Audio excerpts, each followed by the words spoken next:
ఈ ప్రపంచం ఈ మాత్రమైన పద్ధతిగా ఉందంటే మన ప్రభుత్వాలు వేసే శిక్షలకు కాదు, దేవుడంటే భయం కారణంగానే. ప్రతి ఒక్కరూ ఎంతో కొంత భయంతో నడుచుకుంటారు.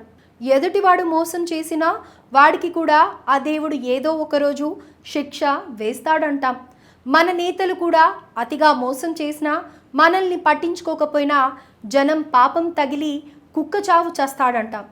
అయితే ఇవన్నీ మనకు ఈ లోకంలో కనిపించేవి, కానీ మన పురాణాల ప్రకారం మనం ఇప్పుడు చేసే పనులు మన భవిష్యత్ పుట్టుకను నిర్ణయిస్తాయని మనం నమ్ముతాం. ఇప్పుడు ఏమాత్రం మంచి చేసినా ఏదో ఒక జీవిగా పునర్జన్మ ఉంటుంది. అదే పాపాలు చేస్తే నరకానికి వెళ్తామని చెబుతాం. నరకాధిపతి యముడు మన పాపాలకు తగ్గ శిక్ష వేస్తాడని చెబుతాం. ఈ నరకం లేదా హెల్ మన ఒక్క హిందూ పురాణాల్లోనే కాదు, పాశ్చాత్య దేశాల్లో కూడా ఈ నరకం విషయం ఉంది. అయితే ఏ పాపానికి నరకంలో ఎలాంటి శిక్షలు ఉంటాయో మన గరుడ పురాణంలో క్లియర్గా ఉంది. మనం ఎలాంటి పాపం చేసినా సరే శిక్ష మాత్రం ఖాయం. కానీ ఏ పనికి ఎలాంటి శిక్ష ఉంటుందో తెలిస్తే నిజంగా చిన్న తప్పు కూడా చేయరు. ఇది నిజం. ఆ గరుడ పురాణంలో యముడు వేయబోయే శిక్షలు ఏంటో చూద్దాం. ఇందులో నరకలోకంలోనే మరో 28 శిక్షలు వేసే నరకాలున్నాయని మనకు గరుడ పురాణం చెబుతోంది. అందులో మొదటిది కాలసూత్రం. ఈ శిక్ష భయంకరంగా ఉంటుంది. జీవితంలో చేసే పాపాలన్నింటికీ సరిపడే శిక్ష. పెద్దలను పిల్లలకు తిండి పెట్టకుండా ఆకలితో మలమల మాడేలా చేయడం, గౌరవించకపోవడం, ఇతరులను క్షోభకు గురి చేసి శారీరకంగా హింసించిన వారికి నరకంలో ఈ కాలసూత్రం ప్రకారం సలసల మసిలే నూనెలో పకోడీలు వేయించినట్లు వేయిస్తారు. మరో 7 జన్మలకు సరిపడా శిక్ష ఇక్కడ ఉంటుంది. ఇక అనుక్షణం నరకం కనిపించే మరో శిక్ష సూసీముఖం. దీని ప్రకారం అక్రమ మార్గాల్లో విపరీతంగా సంపాదించడం, అంటే నిర్వర్తించాల్సిన పని చేయకుండా లంచాలు వేసి మేడలు కట్టేవారికి ఇది ప్రత్యేకం. నరకంలోకి వెళ్ళగానే సూదులతో గుచ్చి చంపుతారు. నాలిక, కళ్ళు ఇలా గోళ్లతో రక్కుతూ సూదులతో గుచ్చే ఈ నరక శిక్ష భయంకరంగా ఉంటుంది. ఈ శిక్ష ప్రభుత్వ ఉద్యోగాలు చేస్తూ జీతం తీసుకుంటూ సరిగ్గా పని చేయకపోవడం, తీసుకున్న సొమ్ముకు న్యాయం చేయకుండా టైంపాస్ చేయడం, లేదా అవినీతికి పాల్పడి యథేచ్ఛగా సంపాదించే లంచగొండ్లకు ఈ సూసీముఖం శిక్ష. మంచివాళ్లకు చెడు చేయడం, మంచివాళ్లను నమ్మించి మోసం చేయడం లాంటి పనులు చేస్తే క్షరకార్ధమం శిక్ష విధిస్తాడు యముడు. దీని ప్రకారం కొక్కేల లాంటి పదార్థాలతో శరీరాన్ని పట్టుకుని లాగుతారు. దవడలకు ఇనుప కొక్కేలు తగిలించి వేలాడదీస్తారు. కనిపించకుండా ప్రేతాత్మలతో పీడించేలా చేస్తారు. ఈ శిక్షలో రక్తం కారుతూ మరోసారి భూమిపై చేసిన పాపాలు గుర్తొచ్చేలా చేస్తారు. వేరే వాళ్ళ ఆస్తులను లాక్కోవడం, లేదంటే వారిని బెదిరించి తమకు తాముగా దక్కించుకోవడం, అంటే కబ్జాల లాంటివి చేసినా నమ్మించి వేరే వారి ఆస్తులను అనుభవిస్తూ మోసం చేసినా వేసే శిక్ష రౌరావం. ఈ శిక్ష మరో లోకంలో ఉంటుంది, అదే రౌరం. ఇక్కడ రౌరం అనే అతిపెద్ద పాముతో పాటు భయంకరమైన విషసర్పాల లోకంలోకి యమభటులు తోసేస్తారు. అక్కడ పాము కాట్లతో పాటు విషసర్పాల మధ్య చస్తూ బతుకుతూ అనుభవించే శిక్ష. చివరకు రౌరు కాటుకు నిప్పులు కక్కుకుంటూ మరోసారి చావడమే ఈ భయంకరమైన శిక్ష. ఇది బహుశా మన రాజకీయ నాయకులు అనుభవించే శిక్ష కాబోలు. చట్టపాలన చేయకుండా, చట్టాలను గౌరవించకుండా అమాయకులను పీడనకు గురి చేసిన వారి బాధ్యతలను గాలి కొదిలేసిన వేసే భయంకరమైన శిక్ష సుకరాముఖం. దీని ప్రకారం పాపులను కాళ్ళు కింద వేసి తొక్కుతారు, చచ్చే వరకు తొక్కుతారు. గత పాపాలే కాదు, మరో 7 జన్మలకు కూడా పాపం చేయకుండా శిక్ష విధిస్తారు. అరవీర భయంకరమైన మనుషులు కనీసం 10 రెట్లు భారీగా ఉండేవాళ్ళు ఈ శిక్షలు అమలు చేస్తారు. రక్కి గీకి రక్తం కారుతున్న మనుషులను నేలకేసి బట్టల మాదిరిగా కొడతారు. ఈ శిక్షలో కనీసం 3 తరాలు కూడా మర్చిపోని విధంగా భయంకరమైన హింసతో చంపుతారు. ఇలా నెలల తరబడి హింసించి చంపి శిక్షణలు అమలు చేస్తారు. వీళ్ళ ఆత్మ కనీసం పందిలా కూడా బతకకుండా నాశనం చేస్తారు. ఈ శిక్షలు ప్రజలను మోసం చేసే ఎమ్మెల్యేలు, ముఖ్యమంత్రులతో పాటు పాపాలు చేసే ప్రతి ప్రజా ప్రతినిధి ఈ శిక్షకు గురవుతాడు. ఆ నీచులకు ప్రమాణ స్వీకారం చేసే ముందు ఈ శిక్షను కూడా చదివేలా చేస్తే కాస్తైనా భయం ఉంటుందేమో. అక్రమ సంబంధాలు కొనసాగించే వారికి నరకంలో సరైన శిక్ష ఉంటుంది. అది కూడా వారు చేసిన పాపానికి తగ్గట్లే ఉంటుంది. అదే సలామాలి. ఈ శిక్షలో మానవ జీవితంలో సొంత భాగస్వామి కాకుండా మరొకరితో అక్రమ సంబంధం నడిపితే బాగా కాలుతున్న ఇనుప కడ్డీలతో కాలుస్తారు. అవయవాలను ఛిద్రం చేస్తారు. ప్రాణం ఉండగానే తాము చేసిన పాపం తెలిసేలా ఆ ఎర్రటి మెరిసే కడ్డీతో జననేంద్రియాలను నాశనం చేసి వదిలేస్తారు. అలా బతకలేక చావలేక ఏళ్ల తరబడి ఈ శిక్షను అనుభవిస్తారు. అంటే ఇక్కడ శారీరక సుఖమంతా నరకంలో తీరుస్తారన్నమాట. మరో గరుడ పురాణ శిక్ష అసీతపత్రం. నీతి నియమాలు లేకుండా బతకడం, దేవుణ్ణి లెక్క చేయకపోవడం లాంటి వారికి ఈ శిక్ష. ఇది కొద్దిగా మామూలుగానే ఉంటుంది. అంటే అసీతంతో పిండించి చంపుతారు. అసీతం అంటే రెండు వైపులా మొనదేలి ఉన్న కత్తిని రెండు పాదాల్లో గుచ్చి తలకిందులుగా వేలాడదీస్తారు. ఆ కత్తి మెల్లిగా కాలును కోస్తూ ఉంటుంది. రక్తస్రావం అవుతున్న కొరడాలతో కొడుతూ ప్రేతాత్మలతో హింసిస్తారు. మరోసారి చేయననే వరకు హింసిస్తూనే ఉంటారు. పుయోదకం. ఇది మగవారికి మాత్రమే వేసే శిక్ష. మహిళలను శృంగారం పేరుతో హింసించడం, శృంగారం చేసే సమయంలో కూడా వారి ఇష్టం లేకుండా వారిని హింసించి మనోవేదనకు గురి చేస్తూ పైశాచిక ఆనందం పొందే వారికి పుయోదక బావిలో విసిరేస్తారు. అందులో పుణ్యాత్ముల మూత్రం, పాముల విషం, పురుగులు, తేళ్లు, విష రసాయనాలు ఉంటాయి. అందులో బతుకుతూ చస్తూ నరుకుతూ శిక్షను అనుభవిస్తారు. అవిచి అనేది బ్రోకర్లకు వేసే శిక్ష. తప్పుడు మాటలు చెప్పడం, తప్పుడు సాక్ష్యాలు చెప్పడం, తప్పుడు పత్రాలు సృష్టించి మోసం చేసే వారికి వేసే శిక్ష అవిచి. దీనికి కాల పరిమితి ఉంటుంది. 1000 కిలోమీటర్ల ఎత్తు నుంచి మహాలోయలోకి విసిరేస్తారు. ఇలా వాళ్ళు చేసిన తప్పులు ఎన్ని ఉంటే అన్నిసార్లు విసిరేసి మరో నరకాన్ని చూపిస్తారు. ఈ మహాలోయలో దయ్యాలు, ప్రేతాత్మలు, సర్పాలు ఇలా భయంకరంగా ఉంటాయి. ఆయుపానం అనే శిక్ష తాగుబోతులకు వేసే శిక్ష. భూమి మీద ఉన్నప్పుడు మత్తులో తాగుతూ తమ శరీరాన్ని తాము మర్చిపోయి ఆనందం పొంది వేరే లోకంలోకి వెళ్లే వారికి విధించే శిక్ష ఆయుపానం. తాగుబోతులు భూమిపై మద్యం తాగి ఆనందం పొందితే నరకంలో సలసల మసిలే నిప్పు ద్రవాన్ని, అంటే లావా లాంటి దానిని నోట్లో వేస్తారు. ఆ వేడికి శరీరం మొత్తం లోపల కాలిపోతుంది. ఇలా ఒక్కసారి కాకుండా కొద్ది కొద్దిగా ఆయుపానం పోసి శిక్షిస్తారు. భూమి మీద తాగినదంతా ఆ లోకంలో కక్కించి నరక రూపంలో పడేస్తారు. అక్కడ తినడానికి కూడా నోరు సహకరించదు. అలా కృషించిపోవాల్సిందే. నచ్చిన వాళ్ళ ఆశలను నాశనం చేయడం, వారిని మానసికంగా వేధించి లాక్కోవడంతో పాటు వాళ్ళకి వాళ్ళు చనిపోయేలా ప్రేరేపించిన వారికి వేసే శిక్ష మహారారు వారం. దీని ప్రకారం అతిపెద్ద పాము కాటేస్తూ నేలకేసి కొడుతూనే ఉంటుంది. ఇలా పాపాలు మొత్తం గుర్తొచ్చేలా కొట్టి కొట్టి ఇలా ఏళ్ల తరబడి ఆ శిక్షకు గురి చేస్తుంది. చివరకు తానెందుకు భూమిపై బతికానా అనిపించి తనకు తానుగా ప్రాణార్పణ చేసేలా యముడి శిక్ష ఉంటుంది. ఇక దొంగతనాలు చేసే వారికి వేసే శిక్ష తత్వమూర్తి లేదా అగ్నిగుండం. దీని ప్రకారం పరుల వస్తువులను, ముఖ్యంగా బంగారం, వెండి లాంటివి దొంగలించడం చేసిన వారిని మహా అగ్నిగుండంలోకి తోసేస్తారు. ఈ కోవలోకి దొంగతనం చేసే ఆడ మగలే కాదు, సామాన్యులను మోసం చేసే బంగారు షాపు వాళ్లతో పాటు తాము మోసం చేస్తున్నామని తెలిసిన ప్రజలను చీట్ చేసే ప్రతి ఒక్కరూ చివరకు ఈ అగ్నిగుండంలో సలసల మాడిపోవాల్సిందే.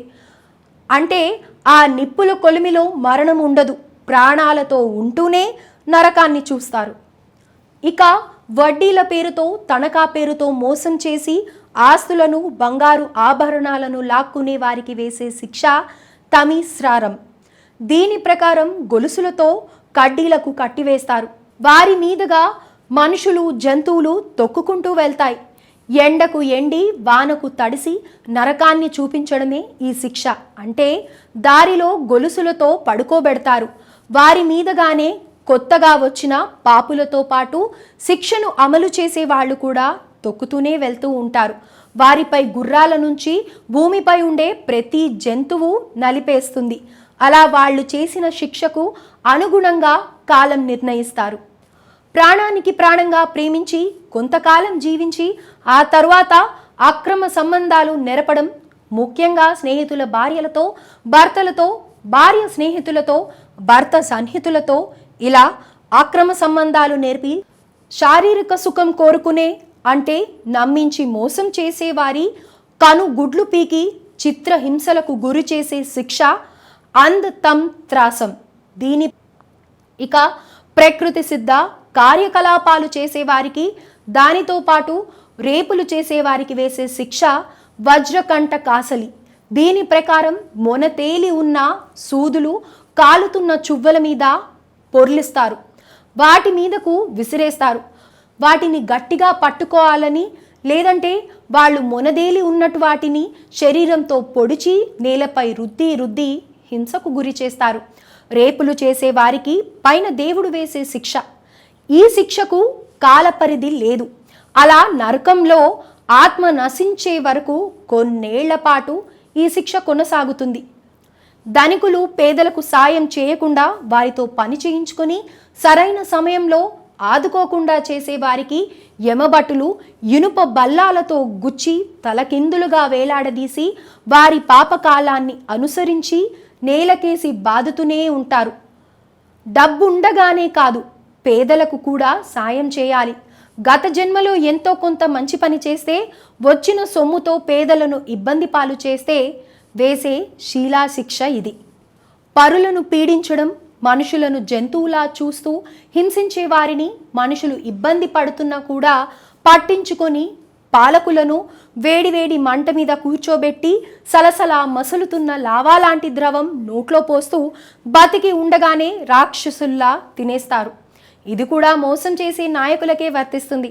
వాళ్లకు ఈ ఒక్క శిక్షే కాదు, గరుడ పురాణంలోని ప్రతి శిక్ష పడుతుందనడానికి ఇందులోని వర్ణనలే సాక్ష్యం. సరమే ఆసనం కూడా నీచులైన నాయకులకు, రౌడీలకు, పాపాత్ములకు విధించే శిక్ష. తినే ఆహారంలో విషం కలపడం, తమ అవసరాల కోసం కింది వారిని ప్రేరేపించి హింసకు పాల్పడేలా చేయడం, అమాయకులు చనిపోయేలా మత ఘర్షణలకు, కుల కొట్లాటలకు, వర్గ పోరాటాలకు కారణమయ్యే వారిని పిచ్చి కుక్కలతో కరిపించి చంపుతారు. ప్రాణంతో ఉండగానే వారిని నిప్పు పెట్టిన గిన్నెలోకి తోసి వేయించుతారు. ఇలా శిక్ష కొన్నేళ్ల పాటు ఉంటుంది. పుట్టుక సమయం నుంచి యవ్వనం తర్వాత ఎన్ని రోజులు బతికితే మళ్ళీ అన్ని దినాలు నరకంలో ఈ నీచులు శిక్ష మాత్రం అనుభవించక తప్పదు. కామాంధులకు విధించే శిక్ష లాలాభక్షం. సొంత భార్యతో కూడా నీచంగా శృంగారం చేయడమే కాదు, వారి వీర్యం తాగమని బలవంతం పెట్టడమే కాదు, ప్రకృతి విరుద్ధ కార్యం చేయించే భర్తలకు వేసే శిక్ష లీలాభక్షం. దీని ప్రకారం నోట్లో విషంతో పాటు రాక్షసుల వీర్యాన్ని నోట్లో పోసి వీర్య సముద్రంలోకి విసిరేస్తారు. అక్కడికి వెళ్తే మరో జన్మ లేకుండా జీవితాంతం నరకం అనుభవిస్తూనే చస్తాడు. జీవులను హింసించడం, వాటికి తిండి పెట్టకపోవడం లేదా అవి తింటుంటే వాటిని కొట్టడం లాంటివి చేస్తే వేసే శిక్ష ప్రాణరోధం. అంటే ప్రాణాలతో ఉండగానే యమకింకురులు ఒక్కో భాగాన్ని పదునైన కత్తితో నరుకుతూ ఉంటారు. చివరకు అన్ని భాగాలు తెగి జీవోత్సవంలా బతికి కృషించి తన సమయం వచ్చే వరకు ఆ నరకాన్ని అనుభవించాల్సి ఉంటుంది. అంతేకాదు, అడవిలో తమ బతుకు తాము బతుకుతున్న జీవులను వెంటాడి చంపి తినేవారికి వటోరథం శిక్ష ఉంటుంది. ఇందులో చేతులను కాళ్లను కట్టేసి వేడిగా ఉన్న గిన్నెలో వేసి కుక్కి వేపుతారు. ఇలా వారికి ఎన్ని రోజులు శిక్ష ఉంటే అన్ని రోజులు ఆ గిన్నెలో ఉండాల్సిందే. ఆకలి అని వచ్చిన వ్యక్తికి తిండి పెట్టకుండా దరిద్రుడా, మా కోసం బతుకుతున్నావా అని చీదరించుకునే వారికి వేసే శిక్ష. అంటే పేదవాడిని చీదరించుకునే ప్రతి ఒక్కరికి వేసే శిక్ష పర్యావర్తనకం.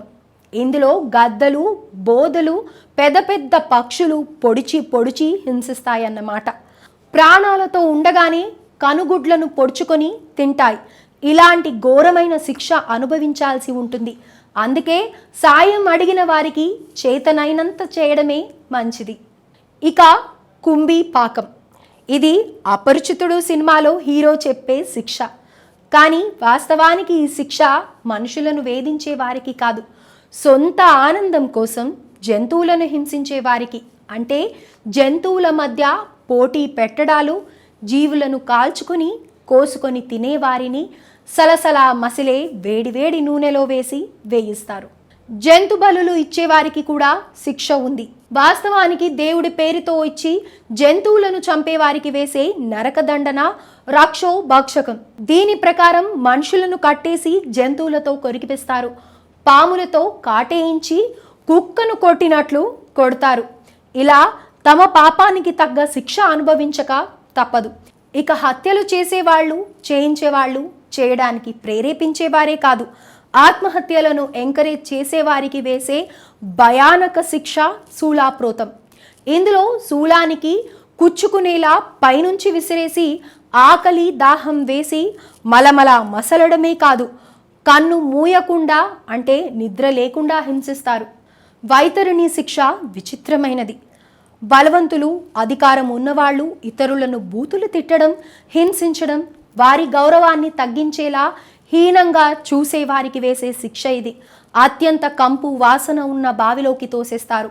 భయంకరమైన ఆ చెడు వాసనతో మరో నరకం కనిపించేలా యమభటులు మల పదార్థాలున్న బావిలో వేసే శిక్షను అమలు చేస్తారు. గరుడ పురాణంలో ఆసక్తికరమైన క్రిమి భోజనం. అతిథులను ఇంటికి పిలిచి అవమానించడమే కాదు, వారికి సరైన ప్రాధాన్యం ఇవ్వకపోవడం కూడా తప్పే. అంతేకాదు, కొంతమంది తమ స్వార్థం కోసం పిలిచి వారికి సపర్యలు చేసి అక్రమమైన పనులు చేయించుకుంటారు. అంటే లోబరుచుకుని తప్పుడు పనుల ద్వారా వారితో పని చేయించుకునే వారికి ఈ శిక్ష. ఇందులో మనుషులను క్రిమి కీటకాలకు వదిలేస్తారు. అవి మెల్లిగా కొరుకుతూ తమకు కావాల్సినంత తినేసి వదిలేస్తాయి. మళ్ళీ తమకు కావాల్సినప్పుడు వచ్చి పురుగులు శరీరాన్ని తినేస్తూ నరకం చూపిస్తాయి. ఇలా ఎన్ని పాపాలు చేస్తే అన్ని ఏళ్ళు ఈ శిక్ష అనుభవించక తప్పదు. మంచి వాళ్లను లేదంటే జీవితంలో ఎదుగుతున్న వాళ్లను ఎంకరేజ్ చేయకుండా వారిని నిరుత్సాహపరుస్తూ ఉంటారు కొంతమంది. తమకంటే ఎక్కువ ఎదుగుతారనే భయంతో కింది వారిని హింసిస్తూ ఉంటారు. అంటే బాసులు తమ కింది వారిని హింసిస్తూ పైశాచిక ఆనందం పొందడమే కాదు, వారి పనిని తమ పనిగా చెప్పుకుని తాము ఎదుగుతూ కింది వారిని ఇంకా తొక్కివేస్తూ వారిని హింసించి ఆనందపడే వారికి వేసే అతి భయంకరమైన శిక్ష అంధాకూపం. పేరులోనే శిక్ష ఉంది. మహాలోకం లాంటి బావిలో పాములు, పురుగులు, పులులు, చీమలు ఇలా ప్రతి ఒక్క జీవి పీకు తింటూ ఉంటుంది. వారిని అందులోకి విసిరేసి చావకుండా బతకకుండా జంతువులు నరకం చూపిస్తూ ఉంటాయి. మరికొన్ని పురుగులు తింటుంటే ఇలా మరో జన్మ లేకుండా నీచాతి నీచంగా పురుగులా కూడా పనికి రాకుండా వేసే శిక్ష ఈ అంధాకూపం. ఇలా మనిషి ఒక్కసారి భూమిపై పుట్టిన తర్వాత తన జీవితం తాను బతుకుతూ నలుగురికి సహాయం చేస్తూ చేత కాకుండా కాదని చెప్పి మరొకరిని ఇబ్బంది పెట్టకుండా సంతోషంగా జీవిస్తే స్వర్గలోకం ప్రాప్తిస్తుంది. లేదంటే ప్రతిరోజు ఏదో ఒక పాపం చేస్తూ ఈ శిక్షల్లో కనీసం సగం అనుభవించాల్సి ఉంటుంది. దేవుణ్ణి నమ్మేవాళ్ళు ఈ శిక్షలను కూడా నమ్మాల్సిందే.